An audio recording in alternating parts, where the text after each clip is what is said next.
लढायचंय, रडायचं नाही. रडणारी माणसं लढू शकत नाही. दुःख आहे, मला समजतंय, पण दुःखामध्ये जर लढायचं असेल तर अश्रू बाजूला ठेवून झाशीच्या राणीसारखं तुम्हाला लढावं लागेल.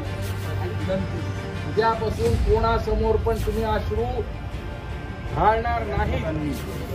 वेगवेगळ्या माध्यमातून जाहीर केलेलं आहे की आम्ही आमची मदत करू, आम्ही तमकी मदत करू, पण प्रत्यक्ष रूपाने मूर्त रूपाने ह्यांना प्रमोद दळवी साहेबांनी जी मदत केली आणि तुम्ही ती जाहीरपणे प्रत्यक्ष रूपाने एक देवदूताप्रमाणे त्यांना येऊन ती सुपूर्द केली, म्हणून या सगळ्यांच्या वतीने मी त्यांचे आभार मानतो. नमस्कार, मैं हूं आदित्य सिंह। इस वक्त हम नवापुर गांव में उपस्थित हैं 7C परिवार के साथ में। यहां पर आप तस्वीरें देख पा रहे होंगे। लगातार आर्थिक दृष्टिकोण से या किस दृष्टिकोण से, किसी तरीके से इनके पास किस तरीके से मदद पहुंच सके, इसके लिए लगातार लोग कार्यरत हैं।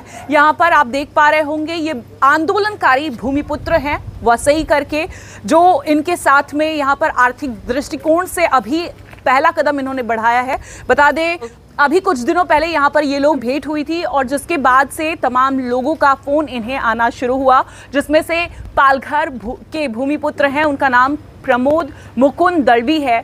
उन्होंने आर्थिक सहायता के रूप में 1 लाख की राशि परिवार को फिर से एक बार खड़े होने के लिए मदद के तौर पर भेजा है। बातचीत करते हैं। इस वक्त हमारे साथ यहाँ पर मिलिंद खानोलकर जी हैं, डोमिनिका डाबरे जी हैं और राजू तांडेल जी हैं। सभी से बातचीत करते हैं और जानते हैं क्या कुछ कहना है। क्या कहेंगे मिलिंद जी, आज आप लोग यहाँ पर पहुंचे हुए हैं आर्थिक सहायता? नाही, ही घटना घडल्यापासून मन अस्वस्थ होतं. केवळ आमचंच नाही तर अनेक वसईकरांचं, पालघरवासियांचं मन अस्वस्थ होतं आणि सातत्याने त्यांच्यासाठी काहीतरी करायला पाहिजे, संघर्ष व्हायला पाहिजे, आर्थिक मदत व्हायला पाहिजे असा विचार डोक्यात होता. अनेकांनी फोन केला जेव्हा आम्ही यांच्याशी संपर्क साधल्यानंतर आणि त्याच्या अगोदरसुद्धा की यांना कायदेशीर मदत पाहिजे असेल, यांना काही आर्थिक मदत पाहिजे असेल तर आमच्यासारखी काही माणसं आहेत असं त्यांनी मला सातत्याने फोन करून सांगितलं. त्यातले एक आमचे प्रमोद मुकुंद दळवी, जे मूळचे पालघरवासी आहेत, आता नारासोपारा विरार हद्दीत राहतात.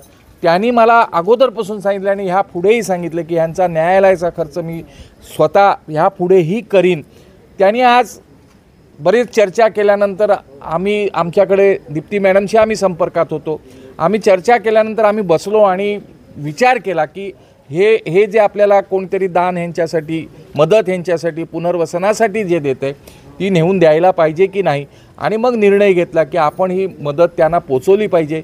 ह्या मदतीने ह्या खारीच्या वाटेने हा जो खारीचा वाटा आहे इथून सुरुवात झाली तर ह्या कुटुंबाला जो तो वसईकर आपापल्या पद्धतीने आर्थिक मदती करेल आणि जी चळवळ उभारायची आहे पुढे ही वसईकरांची, यांना न्याय मिळण्यासाठी, मुख्यत्वे यांचं 302 कलम काढण्यासाठी, त्यासाठी सुद्धा लोकांचा सहभाग वाढेल. ह्या दृष्टिकोनातून जी मदत आम्हाला जी प्रमोद दळवींनी दिली ती पोचवण्याचं काम, दूताचं काम आमच्यासारख्या कार्यकर्त्यांनी आज हे केलेलं आहे.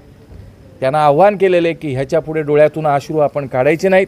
झाशीच्या राणी तुम्ही बनायचं आहे, अहिल्या होळकर बनायचं आहे, कॅप्टन लक्ष्मी बनायचं आहे आणि लढायचं आहे. सरकारला समजलं पाहिजे की आज वसईतील महिला ही तिच्यावर होणाऱ्या अन्याय सहन करणार नाही.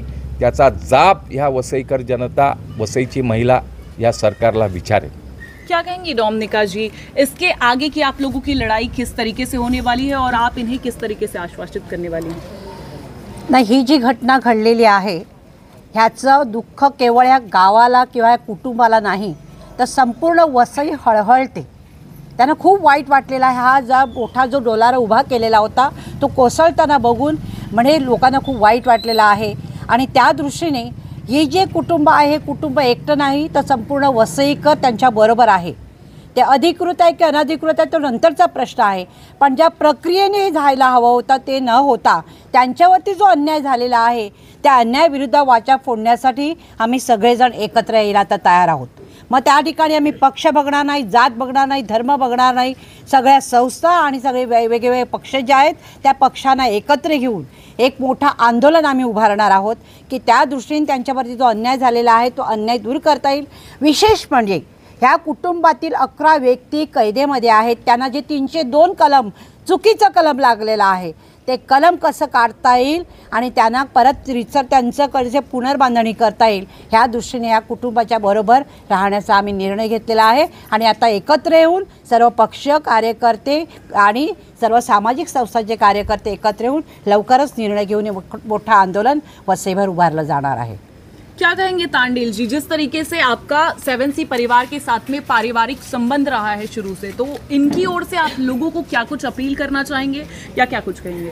नाही, मला एवढंच म्हणायचं आहे की ज्या पद्धतीने मच्छीमार बांधवांवर हा अन्याय अत्याचार होतो आहे की फक्त मच्छीमारांना विविध राजकीय पक्षात विखुरलं गेल्यामुळे त्यांची एकत्रितपणा नसल्याकारणाने त्यांच्या मतांना काडीची किंमत न दिल्यामुळे हे सगळे राजकीय पक्ष हा डाव करत आहेत।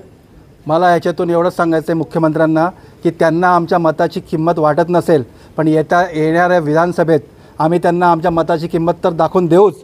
दुसरी गोष्ट, आमच्या मच्छीमार जे शेतकरी आहेत, आमचे मच्छीमार जे मच्छी पकडणारे जे बांधव आहेत, ह्यांचं अपुरं शिक्षण व नोकऱ्या नसल्याकारणाने देवकृपेने आमच्या किनारपट्टीला असलेल्या जमिनीवर ज्या पद्धतीने मुंबई, ठाणा व इतर ठिकाणाहून जे लोक पर्यटनासाठी येतात व आम्हाला पर्यटनाचा जो एक जोडधंदा भेटला देवाच्या कृपेने आणि त्याच्यातून जी आमची प्रगती होते, उन्नती होते, आमच्या मुलांना रोजगार मिळाला आणि ह्या लोकांनी ज्या पद्धतीने एका बाचाबाची झालेली असताना, थोडीशी ढकलाबुकली झाली असताना 302चा या लोकांनी गुन्हा दाखल केला। त्याच्यामुळे त्यांनी कायद्याचं धाब्यावर बसवलंच व यांनी आमच्या पाठीवर न मारता त्याचप्रमाणे त्यांनी आमच्या पोटावर सुद्धा मारलेलं आहे आणि ज्या पद्धतीने रातोरात त्यांनी या लोकांनी कुठून कशा पद्धतीने कर्ज काढून ह्यांनी जमवाजमी करून उसनवाऱ्या घेऊन नातेवाईकांकडनं ह्यांनी हे जे रिसॉर्ट बांधलं आणि रातोरात यांनी जे जमीनदोस्त केलं आणि म्हणून या सगळ्याचा जो रोष आमच्या मच्छीमारांचा झालेला आहे, तर ह्याचा जाब हा आम्ही 100% सरकारला विचारणार आणि सरकारला ह्याचा जाब द्यावा लागेल आणि सरकारला याचा खामियाजा पण भोगावा लागणार, हे आज मी तुम्हाला इथून सांगतोय। तो आपने सुना किस तरीके से सरकार को चेतावनी दी जा रही है। निश्चित तौर पर एक आंदोलन भी किया जाने वाला है बड़े रूप में। साथ ही आपको बता दें 7C परिवार तक आर्थिक सहायता भी पहुंचाई गई है भूमिपुत्रों द्वारा। आगे अब आर्थिक सहायता के लिए या और भी किसी तरीके से सहायता के लिए इस परिवार के कौन अगला कदम बढ़ाता है, ये देखना होगा, लेकिन फिलहाल पहला कदम बढ़ाया जा चुका है।